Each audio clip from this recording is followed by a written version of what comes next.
I left a Loom video for my team and I said, hey, I just want to make a few changes on my webpage. Can you just make these changes? And I got the changes back and it's not what I'd expected. And then I said to another team member, I was like, what do you make of this? Is this what you would have done too? And they said, oh, yeah, that's what I've done. So, right, well, the problem was me then. Right? I didn't explain this very well. James Schramko here. Welcome back to my podcast. This is episode 1018. And today we're having a chat with Lloyd Thompson again there with his cup of tea. Hello, Lloyd. Thanks for having me, James. Always got a cup of tea. That's it. Lloyd has got a bit of an accent there, so hence the tea. Today we're talking about async communications. It's a really big topic. I've seen people talking about it in terms of how they structure their memberships. I know when we went online, it became a thing. It's certainly one of my favorite things in the world. I love it, and we'll find out why in this episode. We're going to be covering what is async and what are the alternatives, when you should use it, when you shouldn't, what's good, what's bad, and all the rest of it. And of course, Lloyd is here because he runs a business called VirtualDOO.com. That's VirtualDOO.com. And he is an expert at people and systems. So in the course of his work, he's going off looking at these businesses and he's working out good ways to communicate with your team, because you need these projects to get done. The visionary's got all these ideas where they're like, get it done. And of course, you're going to need everything from org charts to project management to so forth. But a lot of it comes down to communication. So Lloyd, why don't you kick us off with this episode and let's break it down. Yeah. So if we're going to understand asynchronous communication, then we better first understand what synchronous communication is. And this is more typical to most people, especially if you've come from a corporate background. So synchronous is it's there at the same time, happening at the same time. So you might think of in-person meetings or a live Zoom meeting or instant messaging on Slack or Teams if you're both there chatting at the same time. Whereas asynchronous would be what's happening at different times. So I'm emailing you and you'll pick that up at another time. Or a task management tool like Asana or Trello or ClickUp or Monday. There's zillions of these things where I can assign tasks out to a team and they can pick that up at a time of convenience. Then there might be, if you're using a cloud-based product like Google Workspace or Office 365, there's ways that you can share and work together. And also you can work together live and in person at the same time, but you also might work on those things at a different time as asynchronous.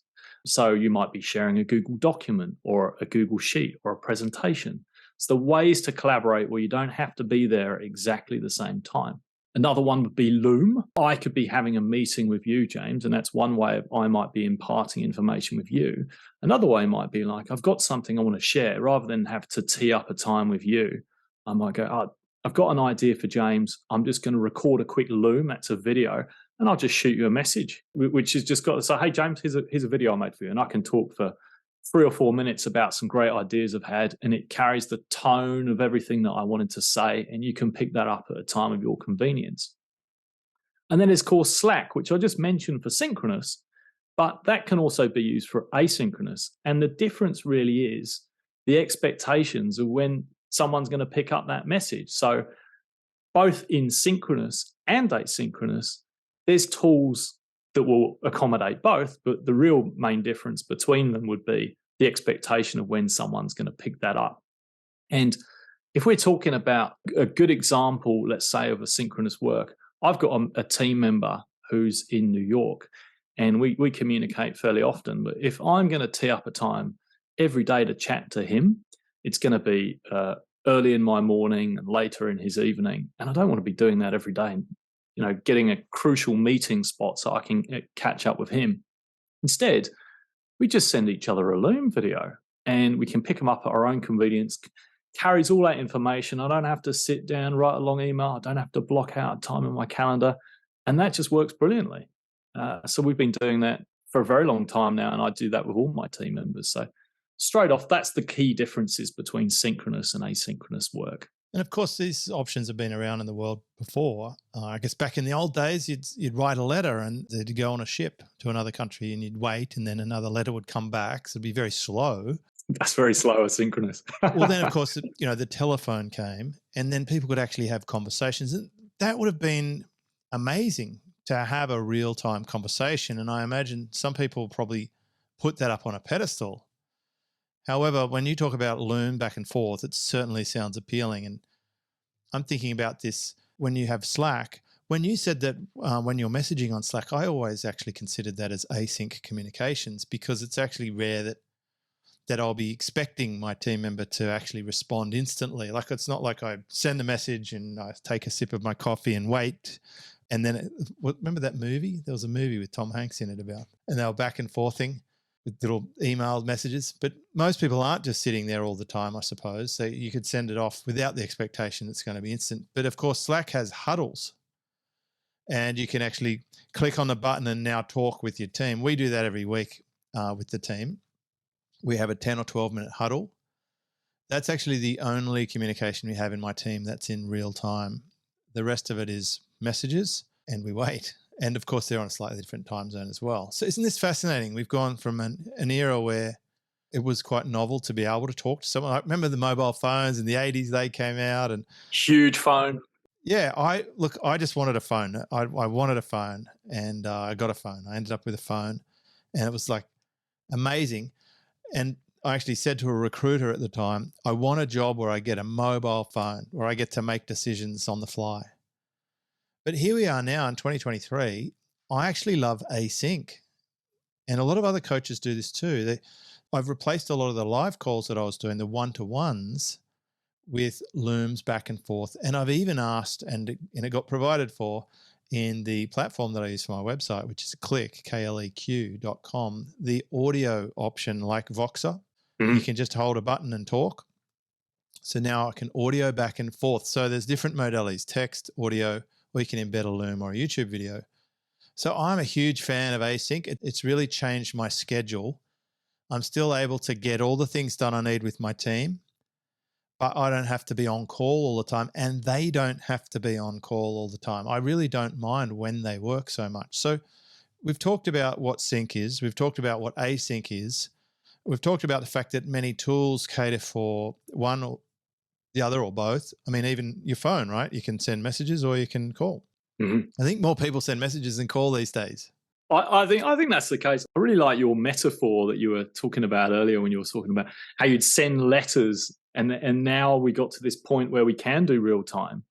But I think the real benefit of being out, the real enabler for global working is actually the asynchronous piece, because we no longer need to have we're all working the same hours. You know, it's not convenient for me in Australia to be working one set of hours and saying to the folks in New York, hey, I want you to align with my hours. That's just not practical. My folks in the Philippines, although their hours are quite close to mine, I don't say you need to work exactly the hours that I'm working in Sydney. There are some counter arguments to that, though. We see news from Elon Musk, right? He insists people come into the factory. He doesn't think you can change the world in your tracksuit pants at home.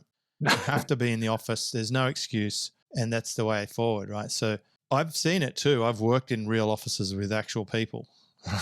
Before I came online, right? We had 70 people distributed across 3 different physical premises in my last job. And I could see the beauty of coming together with people and the power of things in real time. I don't want to discount that in any way. But I am saying in our industry, there's certainly tremendous lifestyle advantages and the ability to source talent anywhere in the world if you want to embrace async and you don't require sync. And I just on this point, I feel like maybe like Elon Musk, there's still some people who insist on sync when maybe async could work. What do you think about that? And I think you're hitting the nail on the head there. I think if you're missing async out, you're taking out a huge opportunity. What I'm not saying that you should go full async. It's just there is a lot of things that you can replace with async. And async, particularly in corporations, is not done as much. They're not used to a concept in many cases where you don't have line of sight management, and you're not saying, oh, this person clocked in at this time and clocked in out of that time. Rather, with async, you're moving to more of a mindset where you're more interested in a fair day's work for a fair day's pay. You're not looking exactly when they clocked in and clocked out. You're looking at value. And this is an alien idea for a lot of people, particularly like command and control managers who have got concerns around, Well, what if I need an immediate response from someone? How am I going to get that? Or how do I collaborate in real time? Or how do I share status updates? They're just not used to that mode of thinking. I remember actually when I was in corporate world, I'd seen the full extreme version of this where they just weren't using async. And by default, if I'd have just let things be, my calendar would have been absolutely full of meetings. And then at the end of the day, I'd be expected to do my productive work and responses back to people in my hobby time outside of that meeting time. And that's just nuts. You're not going to be productive and get things done. Do you think that async solves meetingitis? I think it's definitely a way to solve it. I mean, there are meetings that you're going to need to have, but there are ways that you can eliminate pointless meetings. You can augment, leverage. Memos. I think Bezos, for example, is a big fan of memos. Do you remember memos in the workplace? Yeah, I've never quite heard it being put in those terms, but describe what you're meaning there, James. A memorandum. Basically, it's when the boss writes a memo and sends it to all staff. It's basically an internal newsletter. It's a push notification. Like a short two-page summary or something like that. Exactly. Yeah. It'd be, some places I worked, we used to get, like, you could collect a phone book in a week, and that phone book, again, it's an old school thing, but they'd write, from tomorrow onwards, we will open at 8:30, not 8:15. Or not 9. Your lunch will be 40 minutes instead of 60 minutes. It was often bad news, memos. If you own a property in Australia that's rented out, you'll probably get strata meeting notes that's very similar to a memorandum. It's like the notes of what's happening. Or what Bezos does well is he requires people to read the memorandum before they get to the meeting. So it's like an outline of the agenda, and it might have pre-work, etc. And I do the same thing with my own team.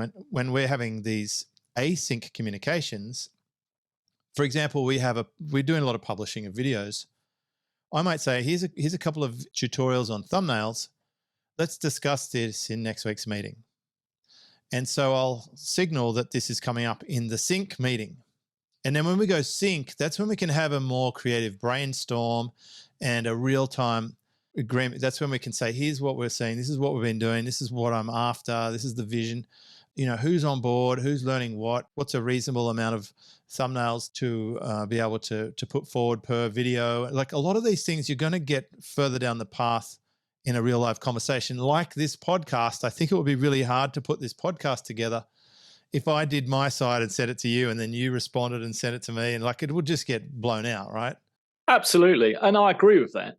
If I take the extreme case where I was in corporate and by default, I would just let my calendar load up full, I would have to take some response to that in order to get anything done. And what I would do is I'd first go through and go, is there an agenda here? Because otherwise, what am I turning up for? So no agenda, no meeting, decline, or go back and say, put an agenda, then I'll consider coming to this meeting. And then the other thing is I'll look and say, is there a clear reason why I'm required? Like, what am I here for? What's the expectation that you want from me? Am I being consulted? Are you just sending me information, or do you need a decision? I need to know which one of those things there are. If it's just one-way info, do I need to sit in a meeting for an hour? Why don't you send me a Loom video? So once I'd gone through and eliminated or pointless meetings, I'd then go and do the same for my team.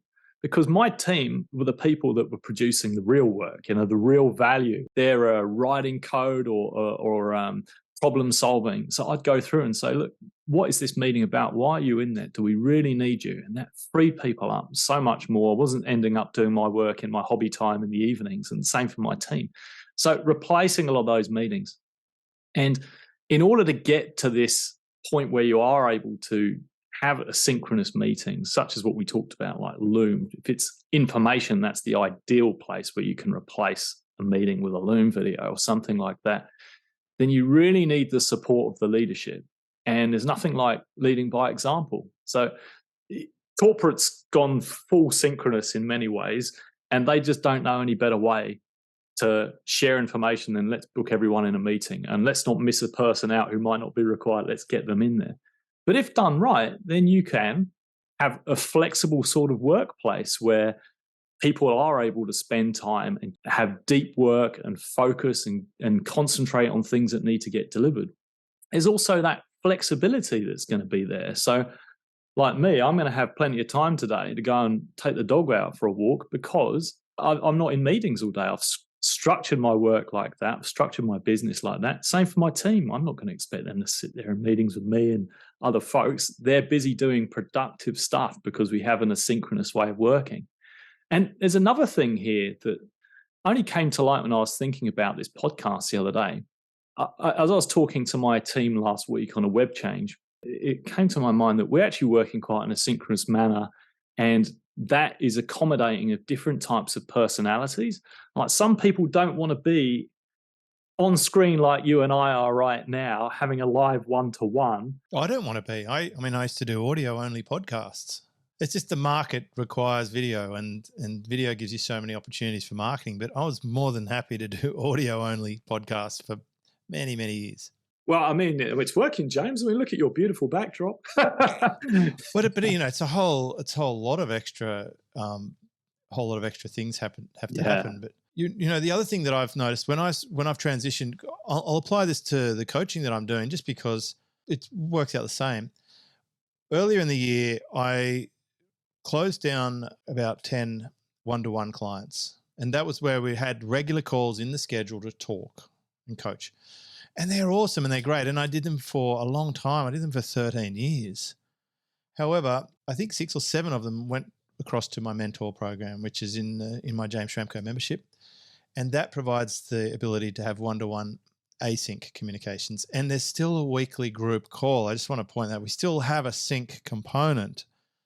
But in between, when they send me a Loom video and saying, hey, look, I'm all on board this strategy thing, but there's one question I've got that's on my mind and it's keeping me up at night, and they sort of detail it, I can control the pace of that. So, you know, when you're having a live conversation, it's hard to just put your finger on the thing and say, make it faster.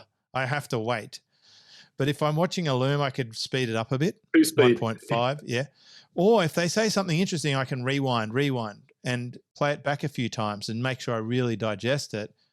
And the best part is I don't have to think of stuff on the fly like my wish was so many years ago for the recruiter. Now I actually make a couple of notes, and then I go away and I find things, I research stuff, I look up my old training, or I ask a couple of friends of mine an opinion on something, and then I'll just digest it while I go out for a surf. I'll come back and then I'll prepare a response that's really to the point and punchy. Instead of having to have a 80% answer, I can give them like a 100% solid answer.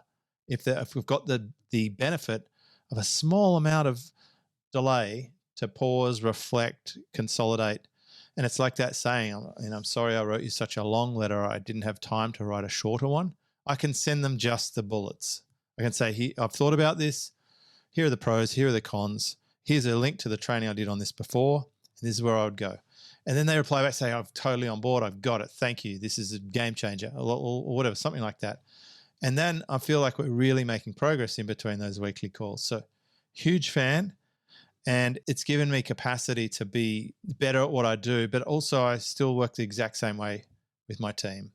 And I think they love having an async environment. Like, their only sync commitment in an entire week is 10 to 12 minutes for the whole week. That's it in our business. So if you were to go into a sync company and they weren't doing any async, like, are there any other benefits you can think of that you'd point out to them? I would say more tips that I've got. Like, the tips I would give here are, in fact, let me just go back to benefits for 1 second, is that the Harvard Business Review actually showed that by cutting back meetings and moving to a more asynchronous environment, it actually increased productivity.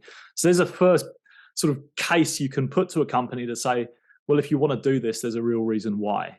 You know, we're not just doing it because it's trendy and people can leave voice notes and send Loom videos. Yeah, tips-wise, well, the first thing I'd say, I wouldn't change everything immediately. You're not going to whip off the plaster and say, old way gone, new way, let's begin. You're just going to freak people out. You're not going to take people. So you'd introduce it strategically? Yeah, gradually along the way. A good place to start is using tools like Slack. So many people are doing things on email. And they probably already have some kind of chat channel already, like Teams if they're in an office environment, or Slack. So there are so many things that they can get off email and put into Slack. And the benefit of doing that is, one, they can organize things more efficiently. So if it's different groups of people, they can put them into different channels.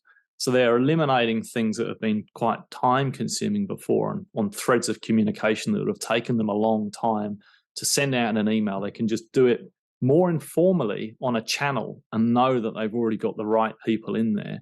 And another thing you can do in Slack is that you can send your voice note, and that's going to convey the tone of what you're trying to mean there or trying to convey. And if someone wants to pick up that note and doesn't want to have audio, Slack now actually transcribes it. So you can actually click on the message and you can see what's written. So it's a huge time saver. For me, if I'm sitting down and writing a carefully, formally, grammatically correct email, it's going to take me a lot longer than it is for me to just send a quick voice note to the channel of people that I want to have a chat to about what's important. I think that the transcription thing is amazing. I don't like receiving audios that much. Mm-hmm. But if it's a coaching student, that's fine because they like sending it. I'll work around them. But the fact that I can read it, it's great because I don't have to play it if I'm sitting there and there's other people around, or I don't have my headphones, I never have my headphones. They're permanently attached to this podcasting rig. In our team, we don't use email. We issue one each, but they only use it to log into software accounts, or we have a Google group where we can send support to, but we exclusively use Slack. And that was one thing that was really shocking to me. With the much younger generation, especially in the Philippines, they are all text driven. They don't use email. Younger people generally don't use email. It's just not a thing. It's all messaging. Mm-hmm. The private messaging ratio in our business is significant. It's like, whoa, hidden iceberg. The amount of messages one-to-one versus a group is high. And you know what that means? It means relevance, because when they're not pinging a broadcast channel, this is the number one problem people have with Slack. They think, oh, I'm just getting alerted all the time, and they just start turning off their alerts or ignoring a channel. But my team, because we have set the channels up with only the people in them as per your meeting rule that need to be there, and because they're doing a lot of one-to-one communications, they're not cluttering up or clouding our airways with nonsense, which is great. Well, that's a good point, actually, because when you are going to bring in something, if you are moving to a more asynchronous environment, then having a way to distinguish between what's really important and not what's important is super high priority. And the way to do that is have some kind of Slack channel that will have notifications for urgent requests, or if it's an emergency, have agreed with the team that an emergency will be dealt with in a certain way. For example, I might text you personally as opposed to doing it in Slack. Then you know this is the real deal. Or it's actually what I recommend when people have a holiday. If you're going on a holiday and you think, oh, they're just going to keep logging in and checking the business, don't. But just have an arrangement with your team member that if there is an emergency, please send an SMS to my phone and say, please check Slack, right? And that would be the protocol. So if you don't get an SMS, just enjoy your pina coladas and kick back, because nothing's going on that can't be resolved by the team itself. Yeah, I completely agree. I think just the other tips I'd like to raise there are, we've already covered one, which is replacing meetings with Loom if they're informational. And the other one, which was leading by example. So if you're the business owner and you want to start going this way, then you have to do it yourself. People aren't going to take it seriously. So you're going to have to actually show everyone what good looks like and lead and show people that this is okay to do. It's okay to leave voice notes. It's okay to leave Looms. It's okay to cancel meetings if they're not relevant. So it's okay to leave text messages as well. Yeah. Good old fashioned text. Yeah, absolutely. Well, I also like, the Slack bot, because it can prompt things, like once a week it'd say, go and check the latest training, make sure it's updated in the membership. That's basically an async prompt. It doesn't require someone to turn up at a specific time, but it's going to happen automatically. So my final tip would be about, if you're thinking of replacing a meeting with a Loom or just text, is making sure it's clear.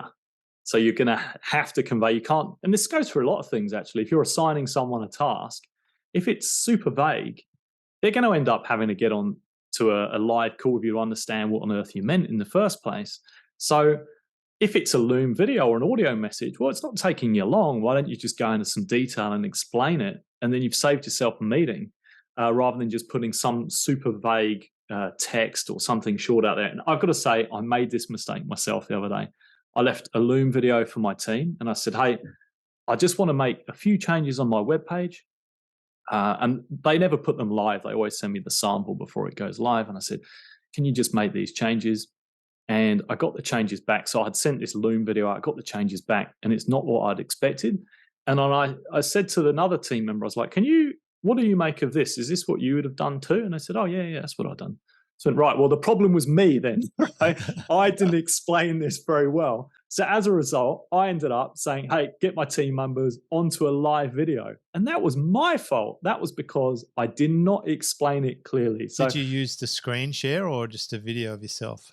It was a video of myself, but no. What am I talking about? I did a screen share and a video. You know, my little helps face a lot. in a circle. You can say, hey, this part here, can we change this or whatever?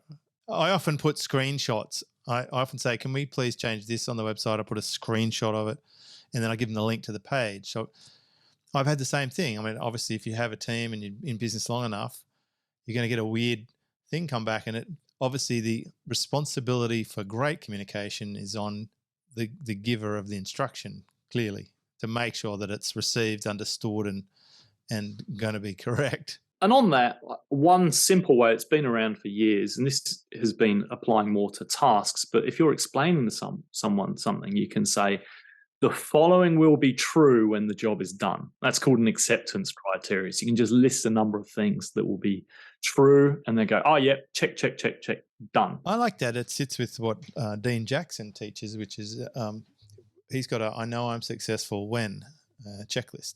It's an extension of the Dan Sullivan thing, you know, what would have to happen for this result? It's like the end of it is like, what would be the evidence that this is successful? How would we know if this is working? Could you say that about async communications? What does success look like?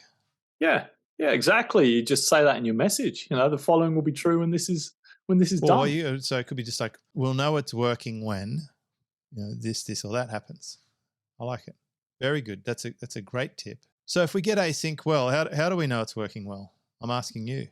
Yeah.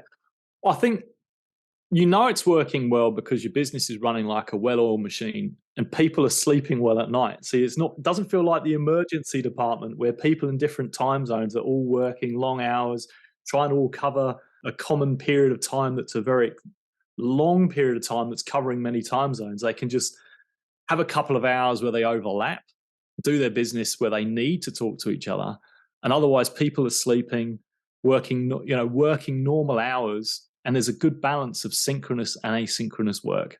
God, that is hilarious. You know, like as a result of my podcast with Zach, he had me get an Aura ring, right? This Aura ring. Oh yeah, and it measures your sleep. And apparently my sleep scores are really high. Like my friends are calling me the sleep master because I'm scoring like high 90s. It's like pretty good sleep. What does that translate into hours, or is it REM or something like that? There's a variety of things, but in short, it's kind of like how long you sleep, how consistent you are with the time that you go to sleep, how you're sleeping light, medium, or deep REM. And the heart variance and the resting heart rate and stuff, that combines all of that and gives you a sleep score. I haven't been wearing it for very long, but in short, I always thought that I'm sleeping quite well, but this confirms I sleep really well. So I think our async must be really in order. That's what it's telling me, both in the way we run the team and the way that I deliver my services. I feel like it's the greatest thing. And I know there's other coaches out there too. They're really sort of championing this and shouting it to the rooftops. Like they don't do any sync component whatsoever. If you want any sync component, it'll cost you $30,000. Mm-hmm. It's all async. But I do think it makes a lot of sense for the student and for the teacher. And it makes so much sense for an online business. If you have a team that's not in your office, if you have an office, async should be on the diet. Well, I think there's a couple of things to say there. One is, although it might have sounded a bit off topic to go into to talk about sleep, it's totally relevant. In fact, I listened to an expert from NASA who was looking into improving productivity. And the number one thing she found was that if you increased your sleep by 10%, you would get more productivity by more than 10% in terms of what you're doing, because you're just being able to process things so much faster, decision make, etc. Totally on topic. I mean, at this point in the year, like just for context, it was about February where I unwound my one-to-one calls with 10 clients, And some of those, like I think 5 or 6 of those were early morning calls on my Tuesday and Wednesday, which just ruined my day. And that's what broke the camel's back, because in the Northern Hemisphere, United States, the only time that's really suitable in Australia is in the morning. And I already had my weekly call. They can't do Monday because that's still their Sunday. So that's out. They can only do Tuesday, Wednesday, Thursday, Friday, Saturday. Well, I'm not working on Saturday, and I don't work Friday or Thursday anyway with calls. So I only had Tuesday and Wednesday. So I ended up with a 7 or a 7:30 slot. And I'd often have to get up a bit early for that, earlier than my natural cycle, or get up early, get prepared, and then go and do work and then deal with my family. And it wasn't ideal. And when it really came to the crunch was when I spent 2 months in the Philippines, which was 2 or 3 hours earlier. So I was starting to get up at 4 in the morning, and I'm like, okay, I'm done. 13 years, I'm out. So Async has allowed me to continue to deliver a high level of service without having to compromise on that sleep or the routine. And like literally it's a game changer. But my team and I have been like this forever. We have always had I'm super comfortable because the other thing, and this is, again, it's related, you can lean more on async if you're not constantly putting out fires. If you run your business like a chaotic visionary and shit hits the fan on a daily basis, you need sync, because that's basically like you're up against the limit. And you need, like, it's an emergency. You need to deal with it now. You need all hands on deck. And that just wears out your team. It wears out the adrenal glands on everybody. They start to leave. You have to replace them. That's where you come into it, Lloyd, because you're that shock absorber between a highly strung chaos visionary who's running around with a lighter and matches, let's face it. And you're there, the team there, trying, why does this person run around with lighters and matches and kerosene? Well, why can't we have a week to do something instead of an hour? You know, why can't they just tell us what they want and measure it out instead of deluging us with 30 things at once in a meeting and then leaving us, and then we're like, we don't even know exactly what they wanted and they wanted it by yesterday. Oh, I'm exhausted even talking about it, but I feel like it would be a good litmus test. If your business can't run with a good dose of async, it's probably because you're too highly strung. Yeah, there is a place for synchronous and asynchronous, and you definitely can't run full async. You can't do that. And in fact, I really like your way of putting that. I would say the more you can do async is actually a sign that you're running a well-oiled machine. But even to get to that, I still think you need to have a few key rhythms that are sync, which is, and I'd just like to bring them up actually. So one-on-ones. So when you're going to catch up with people in your team, you still need to have that. You still need to have that relationship, and you want to listen to their goals. And it's not something that's really going to go well over just text. It's like listen and understand what they're doing and have that relationship with them and being able to look them in the eye. Like I like to do that face to face. I meet with my team about 3 times a year in person. That there's no replacement for that. Yeah. You know, whether you go to events or whatever, that face-to-face, one-to-one connection in person is the highest level possible. And actually, I used to be, I mean, I'm a systems person, so I naturally like to be systemized. But one feedback I got early in my career, it really helped me, was like, Lloyd, you keep doing these very structured one-on-ones. It's going to have these 10 things in there. But maybe every now and then, do one of those as completely unstructured. Just go and have a coffee and just listen. And you'll discover the 11th thing that you weren't expecting. And so now I actually have that 11th thing meeting, which is no structure. Let's just have a connect. What's happening for you? You went on my unstructured Maldives experience. Oh, it's fantastic. Do you like that? Where we don't have like a roll call and a timer clock out. It's so many great things come from that if you can pull it off. Although if you're 1 minute late for the boat, you won't be on the boat in the morning. I've discovered that. Totally optional, but when the boat goes, the boat goes. So one-on-ones, that's a sync meeting. Tough conversations, like if you're going to give someone a performance feedback or underperformance feedback, don't do it via text. Yeah, hey buddy, by the way, no, just you want to see their whites of the eyes and understand what's happening. You've already mentioned another one, like if there's an emergency or a blocker of something, that's time to get who's required, like who's really required. All hands on deck, missile inbound. All relevant hands on deck. But get them in, get them onto a live Zoom or bridge or conference until the issue is resolved, like a data breach or website down. That's totally relevant for sync. But then there's a couple more just run normal rhythms for the business that I would normally do synchronous. So we've talked about what I do. We're a director of operations. So I think it's important to have that director of operations connect with the founder or business owner or visionary every week in a live understand, make sure they're on the same page. What are the priorities? What are we going to do?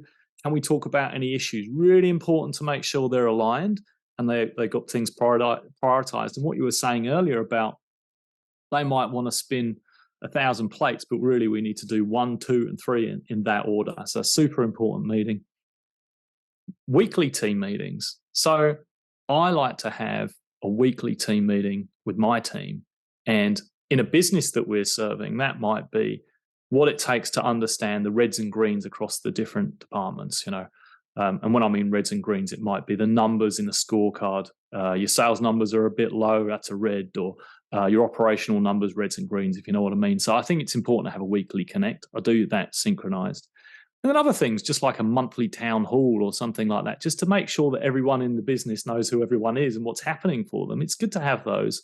It can't all completely be over text, or no one builds that real rapport and relationship. Yeah, that makes so much sense. Great topic. I'm huge fan, async, with a bit of sync thrown in there. And Lloyd, as always, great discussion. VirtualDOO, DOO.com. Lloyd helps visionaries get their visions completed with their team, their people, their systems. You're also doing an audit these days. If someone wants you to come in and have a poke around, see what's going on, and then you report to them what they've actually got. That's a thing? Absolutely, yeah. People and systems audit. If you want to see if that's right for you, just reach out to me at Lloyd@virtualdoo.com, and we can have a chat to see if that's right for your business and what we can offer and what we can discover. Thanks so much, Lloyd. Until next time. Thanks, James. This is James Schramko.